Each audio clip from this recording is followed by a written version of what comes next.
Você já viu essas bonecas que parecem bebês reais? Com a pele marcada por veias, olhos de vidro fixos, cabelos implantados à mão, peso idêntico ao de um recém-nascido e até cheiro de talco infantil. Talvez tenha cruzado com um vídeo viral onde alguém segura uma dessas bonecas como se estivesse embalando o próprio filho. Mas o que a maioria das pessoas não sabe é que por trás desse fenômeno chamado reborn existe uma história real, marcada por perdas, transformações e também por controvérsias que continuam se expandindo pelo mundo. Hoje você vai conhecer a origem e os bastidores das bonecas reborn, desde as primeiras artistas que criaram essas peças em silêncio, até os casos mais extremos que chocaram o público, dividiram especialistas e levantaram questões profundas sobre o que significa lidar com a ausência. Esse vídeo é um mergulho documental em um universo pouco falado, mas cada vez mais presente. E se você valoriza conteúdos bem pesquisados e histórias que realmente provocam reflexão, já deixa o seu like agora, comenta aqui embaixo o que você pensa sobre tudo isso e se inscreve no canal para não perder os próximos vídeos. Agora, respire fundo e prepare-se para conhecer uma história que talvez mude a forma como você enxerga o que é real. As bonecas reborn não surgiram como um produto pensado para o entretenimento, tampouco como uma novidade do mercado infantil. Elas nasceram dentro de um contexto muito específico e silencioso, relacionado a experiências de perda, luto e reconstrução simbólica. No final da década de 1990, alguns artistas nos Estados Unidos começaram a experimentar técnicas de modificação de bonecas tradicionais, aplicando camadas de tinta translúcida, implantando cabelo natural fio a fio, pintando, veias com extrema delicadeza e adicionando peso ao corpo das peças para simular a textura e o peso de um recém-nascido. A intenção inicial era restaurar bonecas antigas, mas o resultado estético acabou despertando um interesse inesperado. Pessoas que enxergavam naquela figura hiperrealista uma oportunidade de reconstruir emocionalmente a imagem de um bebê que não estava mais presente. Esse interesse específico não surgiu de forma casual. Em fóruns online e encontros informais entre artesãs, começaram a aparecer histórias de mulheres que haviam perdido filhos, seja por complicações na gestação, por morte neonatal ou por outras causas traumáticas. Essas pessoas buscavam representações físicas para processar a ausência. A imagem do bebê, recriada com rigor estético, funcionava como uma espécie de âncora emocional. Era uma maneira de manter viva a presença simbólica do filho perdido, sem que houvesse necessariamente uma intenção de substituição. A boneca não era encarada como uma criança, mas como um objeto que oferecia algum nível de consolo por meio do reconhecimento visual e tátil. Entre os primeiros nomes associados a esse movimento, destaca-se Jackie Ortiz, artista norte-americana, que em meados de 1998 compartilhou seus primeiros trabalhos em comunidades online voltadas à restauração de bonecas. Embora seu objetivo inicial fosse apenas técnico e artístico, a repercussão de suas criações evidenciou que havia uma demanda reprimida por algo mais do que estética. Havia um público em busca de representação emocional. As pessoas que passaram a encomendar essas bonecas muitas vezes enviavam fotografias reais de bebês falecidos, solicitando réplicas com base nas feições registradas. Isso marcou um ponto de inflexão. A boneca deixava de ser genérica e passava a ser personalizada, carregando identidade, nome e até mesmo características específicas como marcas de nascença, tons de pele e expressões faciais. A personalização extrema elevou o status da boneca reborn de uma peça de coleção para um artefato emocional. A relação estabelecida entre a criadora e a pessoa que encomendava a peça se tornava muitas vezes íntima, detalhista e sensível. As instruções vinham acompanhadas de narrativas, desabafos e motivações pessoais que, em alguns casos, revelavam processos de luto ainda em andamento. As bonecas reborn, portanto, não se limitavam ao universo do artesanato.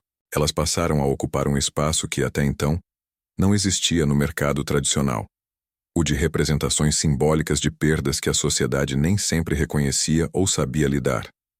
O luto perinatal, por exemplo, raramente encontra canais formais de expressão. As bonecas Reborn preencheram essa lacuna de maneira silenciosa. Essa transformação no uso e no sentido das bonecas chamou a atenção de profissionais da saúde mental e pesquisadores em comportamento humano. Surgiram debates em torno do impacto psicológico desse tipo de relação com um objeto inanimado.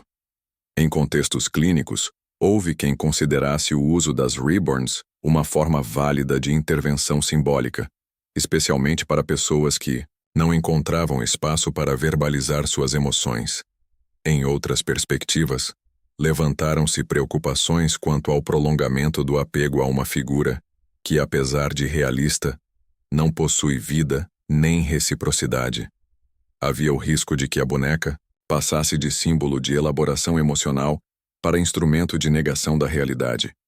Contudo, a análise desses casos não é simples. Cada história associada a uma Reborn possui particularidades que não podem ser generalizadas. Algumas mulheres utilizam a boneca como etapa final de um processo de despedida. Outras a incorporam no cotidiano como se fosse parte da estrutura familiar. E há também aquelas que as mantêm como objeto de arte, longe de qualquer envolvimento emocional.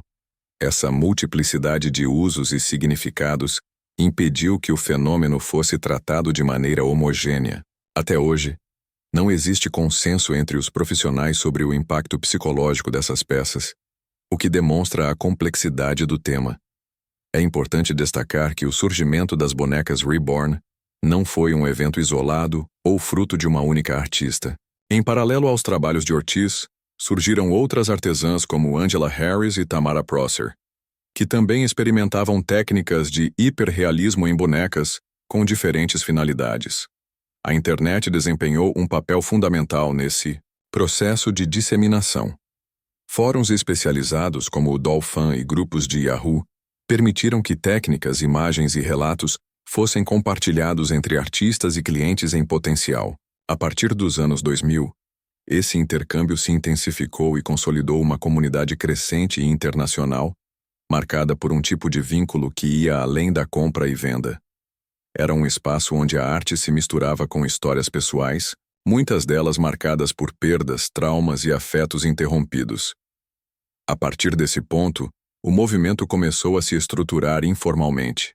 Artistas passaram a se especializar em estilos específicos: recém-nascidos, prematuros, bebês com características étnicas variadas. O detalhamento se tornou cada vez mais rigoroso. Passou-se a usar materiais mais sofisticados, técnicas de routing capilar mais realistas, pinturas de veias subcutâneas, texturas de pele diferenciadas e pesos calibrados para simular o peso exato de um bebê real. Algumas artistas chegaram a se especializar em modelar expressões faciais baseadas em retratos fotográficos, com uma precisão que aproximava o trabalho do campo da escultura forense. O que começou como uma prática quase artesanal e isolada se transformou em poucos anos em um movimento artístico e emocional de grande amplitude. As Reborns deixaram de ser apenas objetos de restauração estética para ocupar uma função complexa na vida de seus proprietários. Elas passaram a representar o elo entre a ausência e a memória, entre o afeto interrompido e a necessidade de representação concreta. O primeiro passo desse fenômeno, no entanto, foi marcado por uma origem incontornável: a dor. E é a partir desse ponto que se entende por que as Reborns jamais puderam ser consideradas apenas bonecas. A consolidação das bonecas Reborn, como uma forma de arte hiperrealista vinculada a aspectos emocionais e terapêuticos, teve início a partir de experiências individuais e espontâneas. No final dos anos 1990, em pequenos círculos de artistas, plásticos e restauradores de bonecas, começaram a surgir experimentações técnicas voltadas à criação de peças mais próximas da aparência humana, especialmente de recém-nascidos. A ideia não era nova no campo da escultura ou da pintura, mas aplicada ao universo das bonecas, abriu uma nova categoria de produção até então inexistente. O ponto de virada, no entanto, ocorreu quando essas criações começaram a despertar reações emocionais inesperadas em quem as via.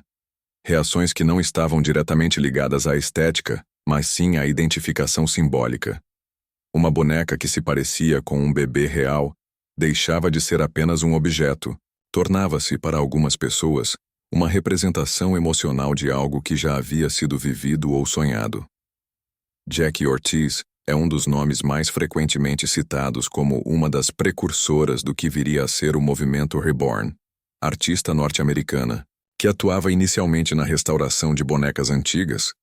Ortiz começou a aplicar técnicas específicas de pintura em vinil para criar profundidade, textura de pele e realismo facial. Ao divulgar suas criações em fóruns especializados da internet, principalmente voltados a colecionadores de bonecas e restauradores, notou um interesse crescente não apenas na estética, mas na possibilidade de personalização das peças. Rapidamente começaram a chegar pedidos para que suas criações imitassem bebês reais.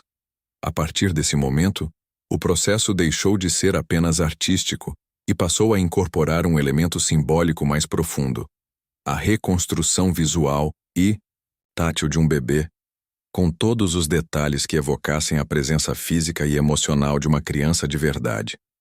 Paralelamente, outras artistas com habilidades manuais semelhantes começaram a replicar e aprimorar essas técnicas. Angela Harris, Tammy Henson, Tamara Prosser, entre outras, passaram a contribuir com a expansão do movimento, desenvolvendo moldes próprios, testando diferentes tipos de tinta, experimentando materiais como vinil siliconado, cabelos humanos, implantados fio a fio, olhos de vidro alemão e enchimentos de tecido que simulassem o peso e a mobilidade de um bebê no colo. O termo reborn, que significa literalmente renascido, passou a ser utilizado nos fóruns como forma de descrever o processo de transformar uma boneca comum em algo novo, mais realista, mais emocionalmente envolvente. O nome pegou e, com ele, nasceu uma nova subcultura. A internet teve um papel fundamental na disseminação dessa prática. Na virada do milênio, fóruns como Dollfan, eBay Communities, Yahoo Groups e, mais tarde, o Facebook permitiram que artistas, compradoras e interessadas em geral compartilhassem imagens, técnicas, tutoriais e experiências pessoais ligadas às reborns. Esse intercâmbio acelerou a sofisticação da produção e estimulou a criação de manuais técnicos, vídeos explicativos e até cursos presenciais e online. Com isso, o número de artistas aumentou rapidamente e os primeiros nichos de mercado começaram a se formar. Algumas artistas ficaram conhecidas por reproduzirem bebês de pele muito clara, outras por criarem reborns prematuros com extrema precisão anatômica, enquanto outras se especializaram em bebês afrodescendentes ou em criações baseadas em fotos reais de bebês que haviam falecido. O que se via, portanto, era o nascimento de uma estética própria. A boneca reborn não era mais apenas uma boneca. Ela era um objeto de representação emocional, um retrato tridimensional feito para provocar sensações específicas. Esse novo tipo de criação exigia não apenas habilidade técnica, mas também sensibilidade interpretativa. A artista precisava captar nuances sutis, como a leveza de uma bochecha, a inclinação de uma pálpebra ou a mancha específica de um recém-nascido. A complexidade do trabalho se refletia no tempo de produção. Uma reborn de alta qualidade podia levar entre 30 e 80 horas para ser finalizada. O preço, consequentemente, começou a subir e o mercado a se profissionalizar. Aos poucos, surgiram feiras específicas para exposições e vendas de reborns. A Rose International Doll Expo, por exemplo, tornou-se um dos principais eventos do setor, reunindo artistas, colecionadores, compradores e curiosos de diferentes partes do mundo. Nessas feiras, os estandes não expunham simplesmente bonecas, mas sim bebês. Cada reborn tinha nome, certidão de nascimento simbólica, roupa personalizada e uma apresentação visual cuidadosamente construída. A ambientação dos estandes incluía berços, cobertores, iluminação suave e sons de maternidade. Tudo era pensado para reforçar a ilusão de realidade. Essa simulação controlada, embora questionável do ponto de vista psicológico, era totalmente funcional do ponto de vista da experiência estética e afetiva, e o público respondia positivamente. As filas para segurar, fotografar ou adquirir uma Reborn eram longas. As artistas começaram a ganhar status de celebridades dentro desse nicho. O fenômeno, inevitavelmente, chamou a atenção da imprensa. Documentários, programas de auditório e reportagens investigativas passaram a abordar o universo das bonecas Reborn com diferentes enfoques. Alguns apresentavam o tema como uma arte revolucionária, outros como um comportamento perturbador. O documentário britânico My Fake Baby, lançado em 2008 pela BBC, apresentou ao público europeu histórias de mulheres que tratavam suas Reborns como filhos reais. O conteúdo provocou reações intensas, entre empatia, espanto e crítica, mas acima de tudo colocou o tema em pauta, despertando o interesse de um público que até então desconhecia a existência desse universo paralelo. Com o aumento da visibilidade, surgiram também especializações dentro do próprio movimento Reborn. Além das bonecas de representação emocional, começaram a surgir reborns criados com foco em performance artística, colecionismo de luxo e até uso terapêutico formal. Algumas clínicas passaram a adotar reborns como ferramenta complementar em sessões de psicoterapia voltadas a idosos, pessoas com demência ou pacientes em tratamento de luto. O realismo da boneca provocava reações emocionais e cognitivas, que podiam ser utilizadas clinicamente. Embora os resultados variem de caso para caso, a presença simbólica da figura do bebê parecia, em algumas situações, mobilizar memórias, desbloquear sentimentos e gerar efeitos positivos temporários. Com isso, uma nova camada de legitimidade começou a se formar ao redor das Reborns. Ao mesmo tempo, o mercado virtual se consolidava.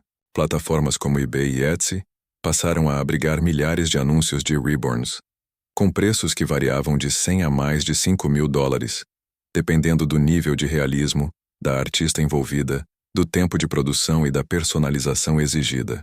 O uso de moldes exclusivos, tecidos especiais, enchimentos de silicone e óleos de cristal alemão contribuíam para a diferenciação do produto. Algumas artistas passaram a ter lista de espera de mais de um ano para aceitar novas encomendas. Era o sinal claro de que o movimento deixara de ser marginal para se tornar um nicho consolidado e financeiramente viável. A origem do movimento Reborn, portanto, é marcada por uma combinação singular de fatores: técnica, internet, dor e estética. Ao contrário de muitos produtos culturais que nascem de estratégias de mercado, as Reborns surgiram de iniciativas individuais, guiadas por motivações pessoais e, em muitos casos, emocionais. O que começou como restauração artística se transformou em representação simbólica. E dessa transição nasceu uma indústria de nicho, com estética própria, linguagem específica e um público altamente engajado. O movimento se estabeleceu não apenas como um segmento do artesanato, mas como um reflexo de questões mais amplas relacionadas à perda, à representação do afeto e à tentativa humana de simular, reproduzir e preservar aquilo que é passageiro. Neste ponto da história, já não se tratava apenas de bonecas, mas de um fenômeno cultural em desenvolvimento, cujas implicações emocionais, psicológicas e sociais estavam apenas começando a ser compreendidas. O crescimento do movimento Reborn não se deu de maneira isolada, tampouco limitado ao espaço físico de ateliês e exposições. Uma das forças que consolidou e expandiu esse fenômeno foi a construção de comunidades online altamente engajadas, compostas por artistas, compradores, curiosos e entusiastas, que passaram a compartilhar não apenas técnicas e imagens, mas sobretudo experiências pessoais, ligadas ao uso simbólico e afetivo dessas bonecas hiperrealistas. A internet funcionou como catalisadora para um processo que até então ocorria em esferas privadas. Em grupos de fóruns especializados, especialmente durante os anos 2000, O que se via era a formação de uma rede de apoio informal entre pessoas que, por diferentes motivos, encontravam nas bonecas Reborn um ponto de conexão emocional, estética ou até mesmo terapêutica. A ausência de julgamentos, aliada ao compartilhamento livre de imagens e histórias pessoais, permitiu que essas comunidades se fortalecessem rapidamente, transformando a prática isolada em um movimento coletivo com identidade e linguagem próprias. Esses espaços virtuais se estruturavam em torno de interesses comuns, mas também de uma ética interna. As postagens seguiam certos códigos: imagens bem iluminadas dos bebês Reborn, descrições detalhadas sobre os materiais utilizados, relatos sobre a experiência de encomendar ou adotar uma Reborn, e principalmente interações baseadas na validação mútua. Em muitos desses grupos, a boneca não era tratada como objeto. Recebia nome, roupas, histórico simbólico e, em alguns casos, até mesmo uma rotina de cuidados simulados. Havia relatos de pessoas que faziam sessões de fotos mensais com suas bonecas, comemoravam mêsversários ou montavam ambientes domésticos exclusivamente dedicados ao convívio com a Reborn. Esses comportamentos, embora diversos e muitas vezes incompreendidos do ponto de vista externo, encontravam nas comunidades online um espaço de aceitação e legitimidade. Ali, ninguém precisava explicar por que uma boneca era importante. A relevância estava implícita na experiência compartilhada. Com o tempo, essa estrutura comunitária se complexificou. Surgiram subdivisões dentro do próprio movimento, grupos voltados a artistas iniciantes, comunidades exclusivas para mães enlutadas, fóruns técnicos com foco em pigmentação e aplicação de cabelos, espaços para discussão sobre aspectos éticos e até sessões de compra e venda com critérios rígidos de qualidade. O mercado foi, aos poucos, se organizando dentro dessas comunidades, antes mesmo de atingir plataformas comerciais como eBay ou Etsy. A reputação das artistas era construída nesses fóruns, baseada não apenas na qualidade do trabalho, mas também na postura ética durante o processo de encomenda e entrega. Era comum ver avaliações extensas sobre a experiência de compra, cumprimento de prazos, semelhança com o protótipo, atendimento respeitoso e sensibilidade diante das expectativas emocionais da cliente. A artista Reborn, nesse contexto, precisava ser mais do que uma profissional técnica, precisava compreender o valor simbólico do que estava entregando. Paralelamente a essa estrutura legitimada pelas comunidades oficiais, começou a surgir também um mercado paralelo. Com a popularização das Reborns e o aumento do seu valor comercial, houve um crescimento acentuado de réplicas de baixa qualidade, vendidas como se fossem peças artesanais de alto padrão, fabricadas em massa, com moldes genéricos, pintura superficial e materiais inferiores. Essas bonecas tentavam simular o visual das Reborns legítimas, mas sem a precisão estética, o cuidado artesanal e o vínculo emocional que caracterizavam as originais. Esse movimento deu origem a um novo tipo de problema dentro da comunidade: a desinformação. Compradores inexperientes, atraídos por preços mais baixos e fotos retocadas, adquiriam peças que não correspondiam às expectativas e, muitas vezes, nem sequer se encaixavam na definição mínima de uma Reborn autêntica. As artistas mais reconhecidas passaram então a reforçar a importância da procedência, da escolha criteriosa do fornecedor e da valorização do trabalho artesanal. A distinção entre uma Reborn legítima e uma réplica industrializada passou a ser debatida com frequência. Algumas comunidades criaram listas de vendedores confiáveis, selos informais de autenticidade e orientações para identificar características básicas de uma peça original, como a presença de veios pintados à mão, a profundidade de camadas, de tinta translúcida, a técnica de routing capilar fio a fio, a maleabilidade do corpo e até mesmo o uso de certificações simbólicas emitidas pelas próprias artistas. Essa preocupação com a autenticidade não era apenas estética, mas também ética. Comprar uma Reborn legítima significava, para muitos membros da comunidade, reconhecer o trabalho artístico e respeitar o valor emocional por trás daquela criação. Ao mesmo tempo, surgiram iniciativas comerciais que buscaram legitimar ainda mais esse nicho. Lojas especializadas, exposições temáticas, ateliês com showroom e até clínicas terapêuticas passaram a utilizar as Reborns com finalidades diversas. Em algumas maternidades, por exemplo, as bonecas passaram a ser usadas em treinamentos de primeiros socorros com recém-nascidos, dada sua semelhança com bebês reais. Em outras situações, foram incorporadas a projetos de humanização de ambientes hospitalares, especialmente em unidades de longa permanência para idosos. A boneca, nesse caso, assumia um papel de estímulo afetivo. O contato físico com a figura do bebê ativava respostas emocionais e, em muitos casos, lembranças da maternidade passada, servindo como ponto de ancoragem para diálogos terapêuticos mais profundos. Com o avanço dessas práticas, o uso das Reborns deixou de estar restrito a uma experiência individual ou doméstica e passou a integrar projetos institucionais. Isso provocou novas discussões dentro da comunidade. Até que ponto a Reborn pode ou deve ser utilizada como ferramenta terapêutica? Quais são os limites éticos no uso de uma boneca hiperrealista em ambientes clínicos ou comerciais?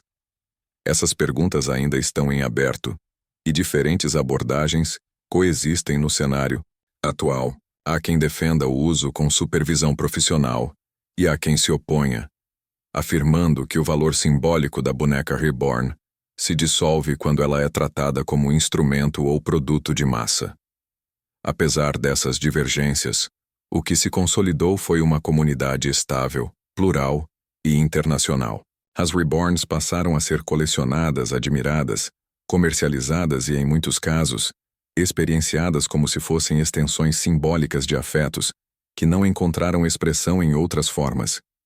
E isso se refletiu também na linguagem da comunidade. Expressões como adotar uma reborn, mãe reborn, berçário, nascimento simbólico e tempo de gestação da encomenda tornaram-se comuns no vocabulário interno. O uso de termos associados à maternidade biológica não era meramente ilustrativo, mas indicava o tipo de vínculo construído entre a pessoa e a boneca. Um vínculo que, embora não correspondesse à realidade biológica, funcionava como estrutura simbólica para organizar afetos e atribuir sentido à experiência. Essa linguagem reforçava a ideia de que o universo Reborn não se resumia à compra de uma peça artística.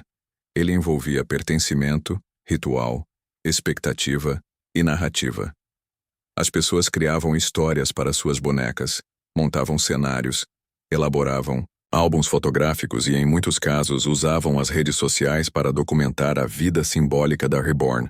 Algumas contas no Instagram, por exemplo, ultrapassaram centenas de milhares de seguidores, atraindo não apenas membros da comunidade, mas também curiosos e observadores externos que viam nas postagens um misto de fascínio, desconforto e interrogação.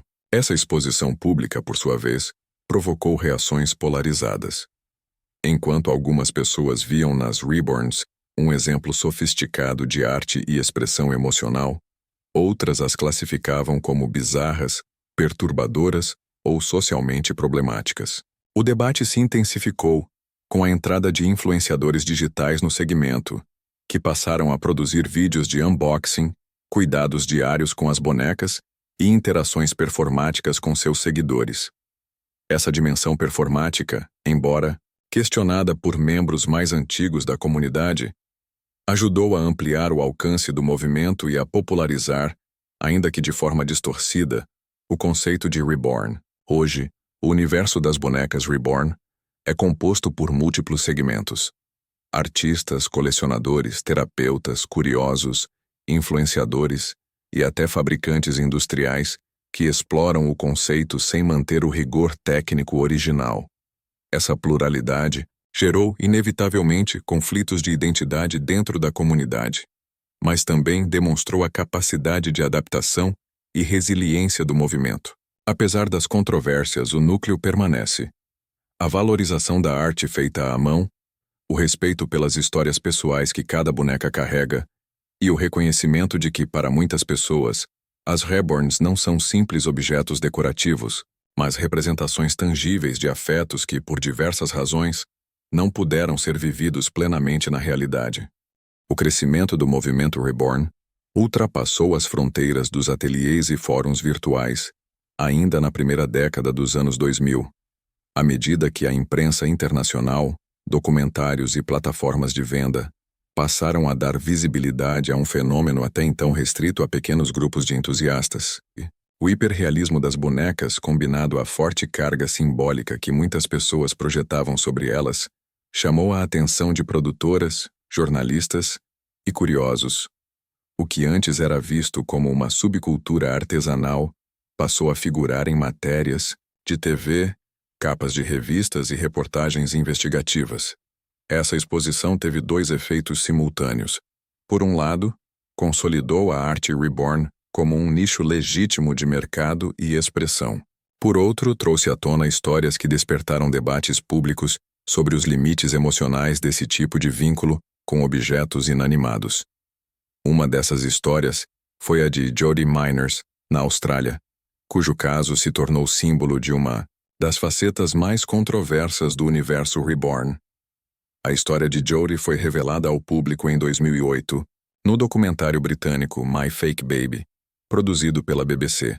Na produção, Jodie aparece em sua residência com uma coleção de mais de 10 bonecas reborn, cada uma cuidadosamente vestida, identificada por nome e com um espaço específico no ambiente doméstico.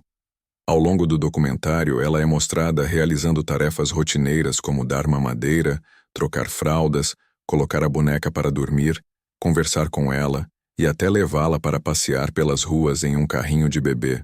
Em uma das cenas, Jodie afirma com convicção que considera suas bonecas como filhas. Descreve como elas lhe dão propósito, companhia e sensação de utilidade. Segundo seu próprio relato, não havia filhos biológicos em sua vida, e as bonecas preenchem esse espaço emocional. O aspecto que mais chamou atenção foi a forma como ela articulava esse vínculo em termos reais, atribuindo às bonecas uma presença emocional comparável à de uma criança. O caso ganhou ampla repercussão, não apenas pela forma como foi apresentado, mas pela reação pública que provocou. Para muitos telespectadores, o comportamento de Jodie ultrapassava os limites do que se consideraria simbolicamente saudável. Psicólogos entrevistados durante e após a exibição do documentário levantaram hipóteses sobre um possível processo de substituição emocional crônica, onde o objeto simbólico, neste caso a boneca, deixa de funcionar como representação e passa a ocupar um espaço de negação da realidade. O comportamento, segundo alguns especialistas, poderia representar uma tentativa inconsciente de evitar o enfrentamento de uma ausência ou de lidar com expectativas frustradas sobre a maternidade. Por outro lado, outros profissionais destacaram que, em contextos de solidão extrema ou traumas não resolvidos, a criação de vínculos simbólicos com objetos pode funcionar como um mecanismo temporário de regulação emocional, desde que não impeça a pessoa de manter contato com a realidade externa. Independentemente das interpretações, o caso de Jodie Miners se tornou um divisor de águas na maneira como o público em geral passou a perceber o universo das reborns. A partir daquele momento, as bonecas deixaram de ser vistas apenas como objetos artísticos de colecionador ou elementos terapêuticos e passaram a representar também um ponto de debate sobre os limites entre afeto simbólico e fuga da realidade. O termo reborn ganhou notoriedade, e as buscas online por vídeos, imagens e artigos relacionados ao tema aumentaram consideravelmente. Plataformas como YouTube e Instagram começaram a registrar a presença crescente de perfis dedicados exclusivamente à exposição de rotinas com bonecas reborn. Algumas influenciadoras começaram a fazer transmissões ao vivo mostrando o dia a dia com suas bonecas, interagindo com seguidores, simulando rotinas de maternidade e gerando um novo tipo de conteúdo que misturava performance, estética e elementos emocionais. A entrada das redes sociais nessa equação contribuiu para globalizar o movimento. Artistas da Europa, América Latina e Ásia passaram a divulgar seus trabalhos em tempo real, atingindo públicos que até então desconheciam a existência das reborns. O mercado se expandiu em múltiplas direções. De um lado, a sofisticação técnica aumentou, com a introdução de novos materiais, softwares de modelagem e moldes exclusivos. De outro, surgiram fábricas e fornecedores que passaram a produzir reborns em escala semi-industrial, atendendo à demanda crescente com linhas de produção simplificadas e preços mais acessíveis. Essa expansão comercial levou à criação de um mercado global segmentado, com diferentes faixas de preço, níveis de realismo e propósitos de uso. Além da produção artística e do colecionismo, o uso das reborns como ferramenta terapêutica também começou a ser institucionalizado em alguns países. Clínicas geriátricas, unidades de cuidados paliativos e programas de assistência a pacientes com demência passaram a incorporar as bonecas em suas abordagens. A hipótese era que o contato com a figura simbólica de um bebê poderia estimular respostas emocionais positivas em pessoas com doenças degenerativas, criando pontes com memórias afetivas e promovendo uma forma indireta de interação social. Embora os estudos sobre os efeitos dessas intervenções ainda sejam limitados, relatos de profissionais indicavam benefícios pontuais, como diminuição de agitação, melhora no humor e aumento de interações verbais. Em certos casos, as reborns passaram a ser tratadas como recursos auxiliares no cuidado clínico, com protocolos específicos de uso e monitoramento. Paralelamente ao uso terapêutico, o colecionismo de luxo também passou a ocupar um espaço relevante dentro do universo reborn. Algumas artistas ganharam notoriedade internacional e passaram a cobrar valores elevados por suas criações. Bonecas feitas sob medida, com base em fotografias reais, utilizando materiais premium e com prazos de entrega que podiam chegar a 6 meses, começaram a figurar em feiras internacionais e em galerias especializadas. O status de exclusividade passou a agregar valor simbólico às reborns, que deixavam de ser apenas representações emocionais para ocupar também o lugar de objetos artísticos raros.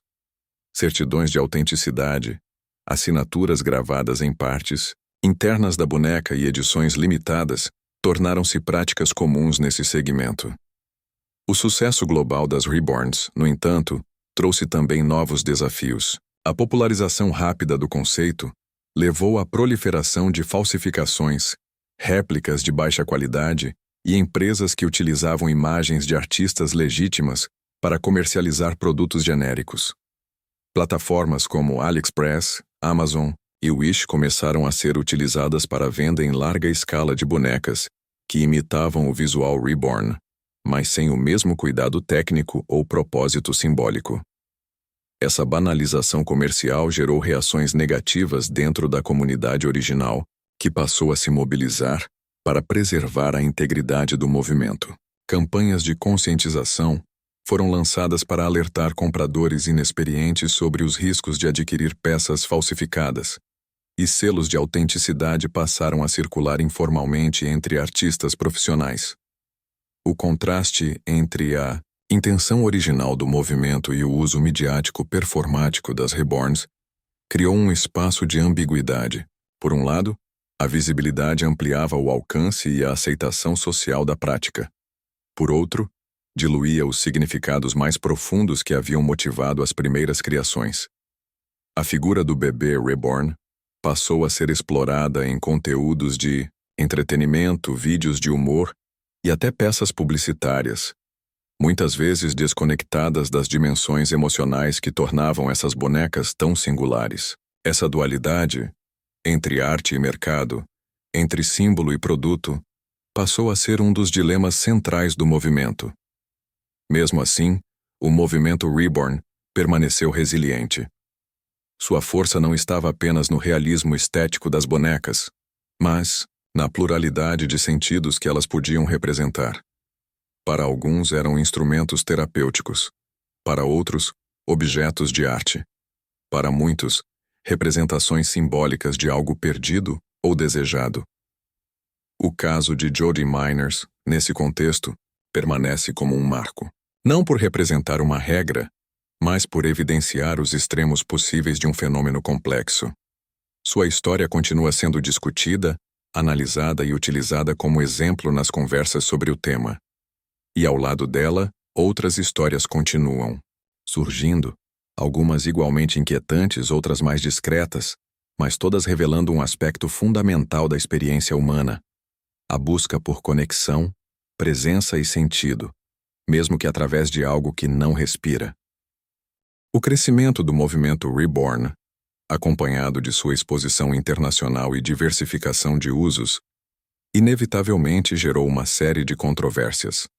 Ao contrário de outros fenômenos culturais que evoluem dentro de uma lógica predominantemente estética ou comercial, as bonecas Reborn carregam implicações simbólicas profundas e, por isso, despertam reações ambíguas. Enquanto parte do público valoriza o trabalho artesanal, o realismo técnico e as possibilidades de uso terapêutico, outra parte questiona os limites emocionais envolvidos, especialmente quando o vínculo simbólico se intensifica a ponto de afetar a percepção de realidade por parte do usuário. Essa tensão entre apreciação e inquietação alimenta o debate até hoje, e em alguns casos transcende o campo da opinião para adentrar o da saúde mental, da ética profissional e da responsabilidade social. Diversos especialistas já se posicionaram publicamente sobre o uso e os impactos das bonecas Reborn em diferentes contextos. Psicólogos clínicos, por exemplo, reconhecem que as Reborns podem, sim, funcionar como ferramentas de apoio em alguns processos terapêuticos, especialmente em casos de luto gestacional ou neonatal, quando o paciente não encontra outra forma de simbolizar a ausência. Em contextos controlados, com supervisão profissional e objetivos terapêuticos bem definidos, a Reborn pode representar um recurso útil e transicional. No entanto, há uma linha tênue entre o uso simbólico e o apego patológico. Quando a boneca passa a substituir interações humanas, interferir em dinâmicas sociais ou impedir que a pessoa lide com a ausência de forma consciente, o risco é de que o vínculo simbólico se transforme em evasão da realidade. O objeto, que inicialmente funcionava como âncora emocional, torna-se um obstáculo à elaboração do luto ou da frustração. Esse tipo de alerta não é teórico. Diversos casos registrados ao longo dos anos demonstram o potencial de distorção no uso das Reborns. Um dos exemplos mais emblemáticos ocorreu em São Petersburgo, na Rússia, em 2019, quando autoridades locais descobriram por acaso a existência de um hospital de bebês Reborn montado no porão de uma residência. O local foi identificado após vizinhos relatarem ruídos repetitivos de choro de bebê, embora não houvesse crianças residindo no imóvel.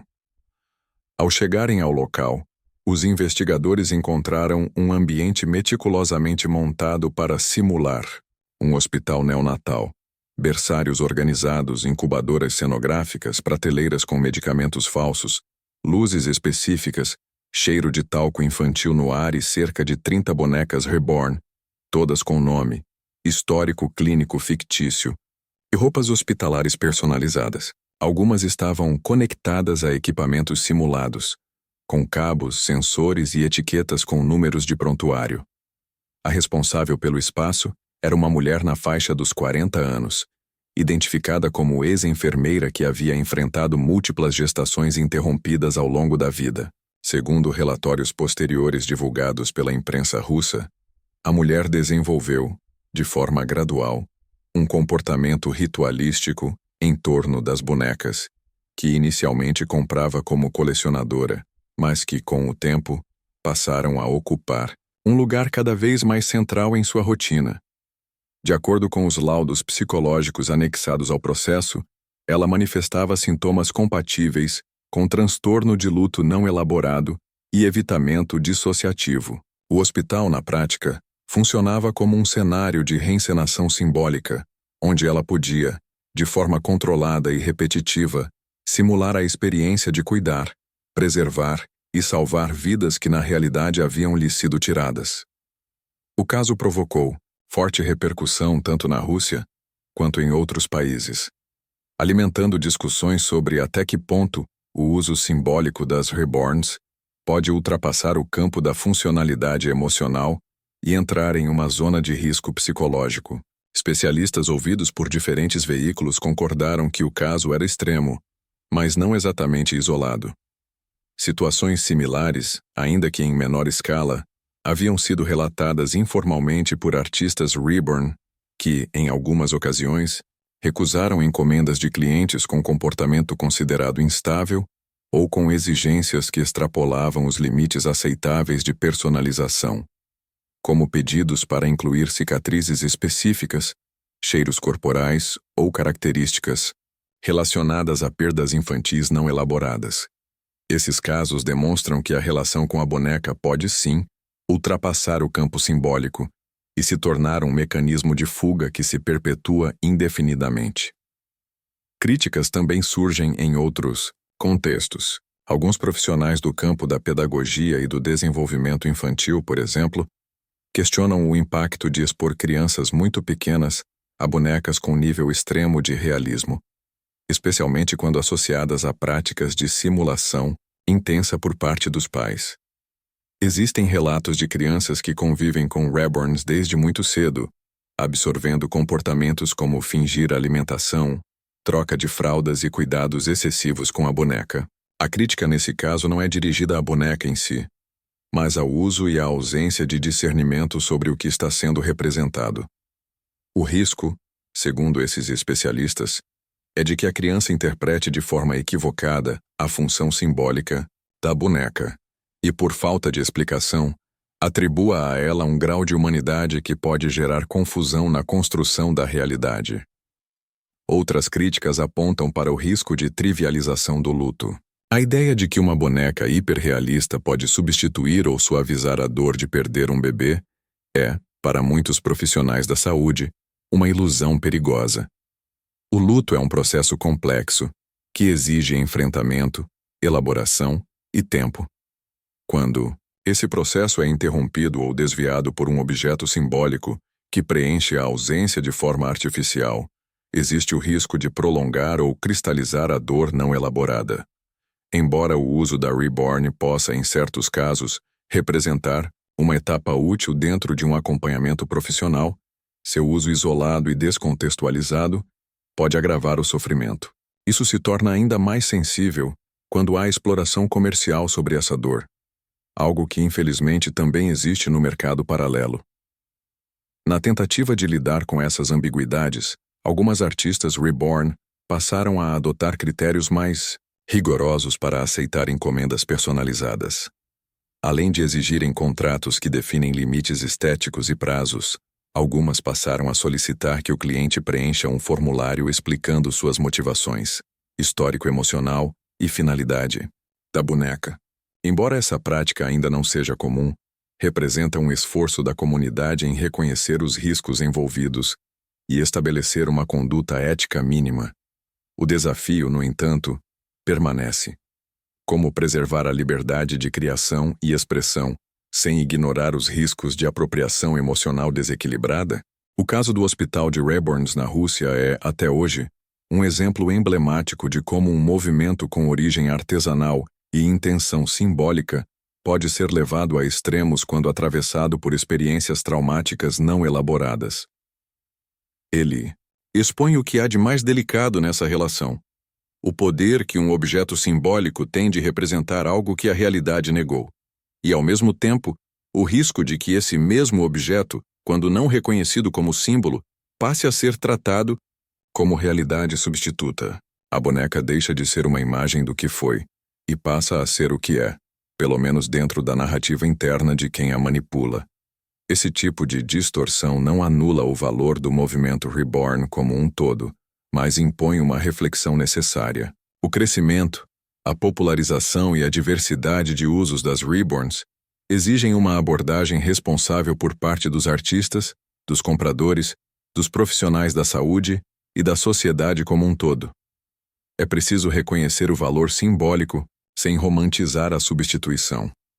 É preciso compreender o que as reborns representam, sem perder de vista o que elas não são. E, principalmente, é necessário tratar com seriedade e profundidade os contextos em que essas bonecas são inseridas, para que não se tornem catalisadores de isolamento, negação ou substituição da realidade. No cenário atual, o universo das bonecas Reborn ocupa um espaço consolidado, embora ainda fragmentado, dentro da cultura contemporânea. Trata-se de um fenômeno que, mais do que crescer em volume de vendas ou em número de artistas envolvidas, expandiu-se em alcance simbólico. As Reborns deixaram de ser uma curiosidade artesanal para se tornarem um elemento que transita por múltiplos domínios: arte, terapia, colecionismo, performance digital e, em alguns casos, reconstrução emocional.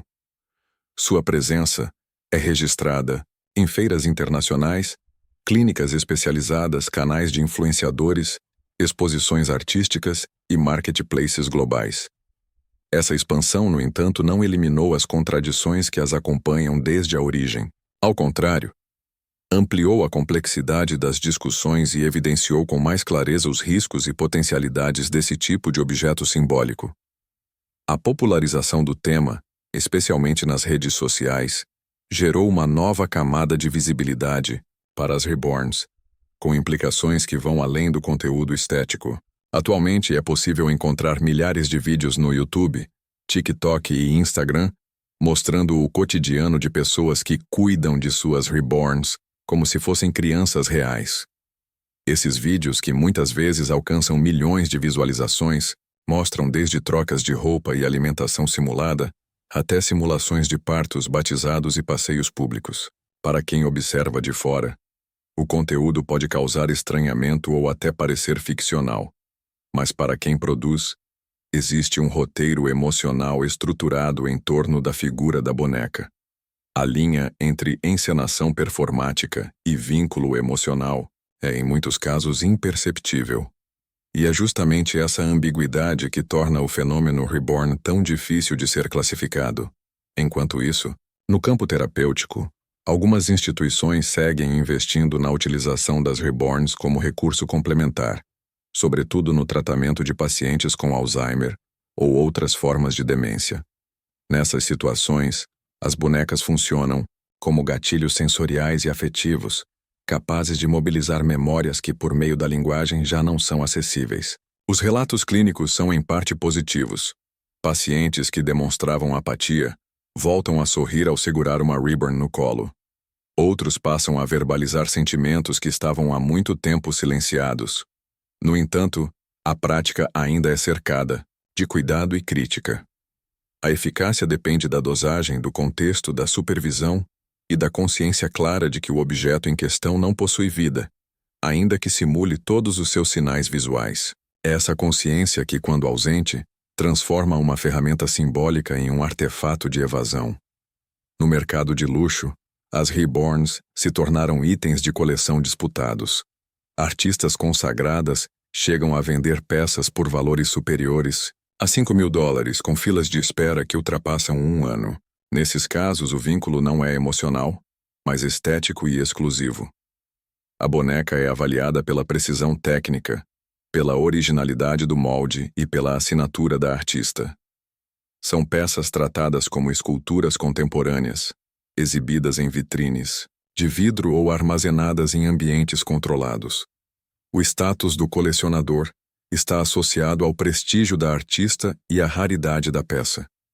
Esse uso, que se distancia completamente da proposta simbólica original das Reborns, mostra como o mesmo objeto pode circular por circuitos distintos e adquirir significados contraditórios, às vezes como arte de alto nível, outras vezes como refúgio emocional silencioso. Essa multiplicidade de usos gera impactos sociais diversos. Em determinados grupos, a presença das Reborns é compreendida e respeitada. Em outros, ainda causa reações de deboche, repulsa ou incompreensão. A figura da boneca hiperrealista provoca desconforto por aquilo que representa. A presença do que não está mais presente. A simulação de um vínculo que não tem reciprocidade.